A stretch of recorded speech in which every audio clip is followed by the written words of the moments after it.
Baik, Assalamualaikum warahmatullahi wabarakatuh.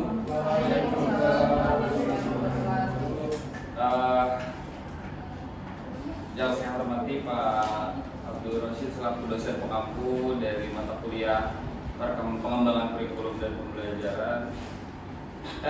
Saya di sini akan menjelaskan tentang kami akan menjelaskan tentang prinsip menjelaskan dalam teori UBD ya, atau Understanding by Design. Nah, pada penjelasan kali ini saya ditemani oleh rekan saya, ya, bersama saya Aditya Nugroho akan membahas lebih lanjut mengenai prinsip menjelaskan dalam teori UBD. Kalau nanti dari teman-teman ada masukan atau kami ada kekeliruan, nanti mohon dikoreksi ya. Yang pertama kami akan menjelaskan mengenai aspek menjelaskan pada pemahaman UBD kita bahas secara pengetahuan umumnya dulu ya. Jadi teman-teman bisa lihat di layar bahwa setiap aspek dalam pengembangan pemahaman UBD itu membantu dalam menegakkan ide bahwa peserta didik itu menggunakan pengetahuan secara efektif untuk membuktikan pemahaman mereka terhadap sesuatu atau tentang sesuatu. Aspek pertama dalam pemahaman UBD ini adalah menjelaskan dalam konteks ini yaitu meminta peserta didik untuk menceritakan gagasan, konsep, prinsip dengan kata-kata mereka sendiri, membuat koneksi yang mendalam, memberikan contoh atau ilustrasi yang menerangi dalam menunjukkan pekerjaan, menjelaskan alasan mereka dan menginduksi teori dari data yang mereka pahami. Nah, jadi kurang lebih dalam aspek menjelaskan ini lebih kepada menggali pengetahuan peserta didik tentang bagaimana caranya mengungkapkan suatu ide dan gagasan ataupun konsep dari suatu pembelajaran. Selanjutnya, baik, dilanjutkan. Jadi dalam konteks pendekatan UBD, kemampuan menjelaskan merujuk pada kemampuan siswa untuk mengungkapkan pemahaman mereka tentang konsep atau ide secara jelas, logis, dan perinci. Ketika mereka merencanakan pembelajaran dengan menggunakan UBD, kemampuan menjelaskan ini menjadi penting karena siswa diharapkan tidak hanya memahami konsep, tetapi juga mampu mengkomunikasikan pemahaman mereka dengan baik kepada orang lain. Jadi sudah jelas, jadi kalau menjelaskan itu aspek untuk siswa kalau mereka itu sudah benar-benar paham dengan materi pembelajaran yang sudah disampaikan. Artinya ketika mereka sudah mampu menjelaskan suatu materi, berarti mereka sudah paham dengan materi yang kita sampaikan. selanjutnya di sini ada 5 indikator dalam mengintegrasikan kemampuan menjelaskan dalam rencana UBD. Terlihat nggak sampai ke belakang? Masih ada gambaran lah ya. Nah, jadi yang pertama itu yaitu menentukan tujuan pembelajaran yang jelas. Nah, dalam prinsip menjelaskan ini itu salah satunya adalah kita harus menentukan tujuan pembelajaran yang jelas. Lalu setelah itu penilaian berbasis dari pemahaman peserta didik. Dan pembelajaran mendorong penjelasan. Jadi dalam proses pembelajaran setelah merancang tujuan pembelajaran, penilaian yang berbasis kepada pemahaman peserta didik, ini pembelajaran itu mendorong penjelasan seperti bagaimana peserta didik itu bisa menjelaskan tentang pemahaman mereka. Lalu memberikan umpan balik konstruktif dan merefleksikan dan melakukan pembenahan. Kita bahas secara terperinci pada slide berikutnya. Nah, Angga mau tes dulu? Boleh. Yang pertama ini kan tadi sudah disebutkan, kemudian dijelaskan secara terperinci. Yang pertama itu tujuan pembelajaran yang jelas.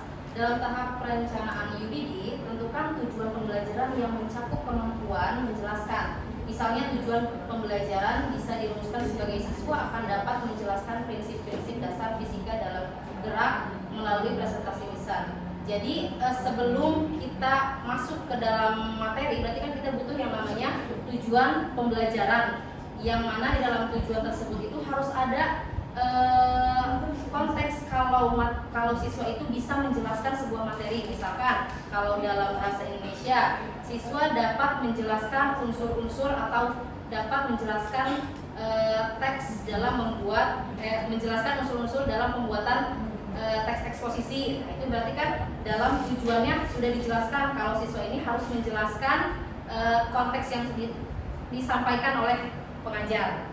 Lalu untuk kedua, penilaian berbasis pemahaman. Desain penilaian yang memungkinkan siswa untuk menunjukkan kemampuan menjelaskan mereka. Ini bisa berupa presentasi tulisan, diskusi kelompok, atau penugasan tertulis di mana siswa diharapkan menjelaskan konsep yang telah mereka pelajari. Jadi sudah jelas dari konteks tersebut ini meminta untuk siswa itu menjelaskan, baik itu dalam bentuk lisan, tulisan yang kira-kira si siswa ini bisa menjelaskan materi yang sudah disampaikan tersebut. Dilanjut pada pembahasan berikutnya, yaitu kegiatan pembelajaran yang mendorong penjelasan. Merancang kegiatan pembelajaran yang membutuhkan siswa untuk menjelaskan konsep kepada orang lain. Misalnya, siswa dapat bekerja dalam kelompok untuk menyusun presentasi tentang topik tertentu, di mana mereka harus menjelaskan konsep tersebut kepada teman kelas. Nah, jadi di sini dalam arti kegiatan pembelajaran yang mendorong penjelasan itu, misalkan kita buat kelompok diskusi, dan kelompok diskusi tersebut itu siswa dalam kegiatan partisipatif kelompoknya itu diminta untuk mempresentasikan. Itu kan lebih kepada langkah mendorong untuk melakukan penjelasan ya.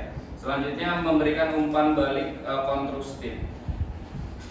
Berikan umpan balik konstruktif kepada siswa tentang kemampuan menjelaskan mereka, identifikasi poin-poin yang telah dijelaskan dengan baik, dan berikan saran untuk perbaikan jika diperlukan. Nah, inilah nanti peran kita sebagai tenaga pendidik yang diminta untuk dalam prinsipnya berdasarkan hasil pencarian kami dari literatur kami itu memberikan umpan balik terhadap apa yang telah disampaikan oleh siswa dalam bentuk konstruktif ya, yang membangun jika diperlukan. Selanjutnya yang terakhir Bu Sofa. Oke, yang terakhir refleksi dan pembenahan. Setelah siswa memberikan penjelasan, dorong mereka untuk merenungkan pengalaman mereka, ajukan pertanyaan reflektif seperti apakah penjelasan Anda cukup jelas, atau apa yang dapat Anda lakukan untuk membuat penjelasan Anda lebih mudah dipahami. Jadi kalau refleksi kan berarti pengajar meminta siswa itu untuk menjelaskan atau dari sebuah materi yang sudah dilalui itu apakah mereka sudah benar-benar paham dari penjelasan tersebut, atau mereka dari penjelasan tersebut itu perlu dorongan lagi dari kita selaku pengajar. Dan ya, terima kasih Bu Sofa. Selanjutnya ini ada studi kasus ya, kita berikan gambaran terhadap pemahaman dari menjelaskan. Misalkan nih, di sini ada tokoh, kita gunakan Tasya. Tasya merupakan siswa kelas 7 yang kurang menyukai pembelajaran bahasa Indonesia karena menurutnya rumit untuk dipahami dan dipelajari. Penugasan dari guru untuk membuat teks laporan hasil observasi tentang objek tanaman membuat Tasya mau tidak mau mengerjakan proyek tersebut. Guru memberikan stimulus dasar mengenai pemahaman umum terkait dengan teks laporan hasil observasi seperti pembahasan ciri-ciri, struktur, unsur kebahasaan, dan langkah-langkah pendataan dalam membuat teks laporan hasil observasi. Selama pembelajaran, Tasya senantiasa belajar dan terus belajar untuk memahami materi tentang teks laporan hasil observasi. Hingga pada akhir materi pembelajaran, stimulus-stimulus yang diberikan oleh guru berbuah baik bagi perkembangan Tasya, sehingga Tasya dapat menjelaskan mengenai hasil dari pengamatan dirinya dalam pembelajaran teks laporan hasil observasi, yaitu tentang tanaman, sehingga ketika diberikan pertanyaan, Tasya menguasai objek tanaman tersebut dan mampu menjelaskannya. Nah, mungkin gambaran sementara seperti itu Bapak yang bisa kami sajikan. Inilah apa yang tadi kita bahas tentang prinsip menjelaskan dari teori UBD. Kami sadar bahwa literatur yang kami gunakan mungkin bisa jadi kurang akurat ya Bu Sofa ya, karena kita tidak terlalu mendalam mengenai pembahasan buku-buku seperti apa konsep prinsip menjelaskan itu. Nanti mohon bantuan juga dari teman-teman kalau ada mau memberikan masukan terkait prinsip menjelaskan agar kita bisa membahas bersama-sama. Mungkin itu saja Bapak. Oke, silakan langsung bertanya. Baik, sekian dari pemaparan saya dan Bu Sofa. Mohon maaf apabila masih terdapat kekurangan dalam penyampaian materi penjelasan. Wabillahi taufiq wal hidayah. Wassalamualaikum warahmatullahi wabarakatuh.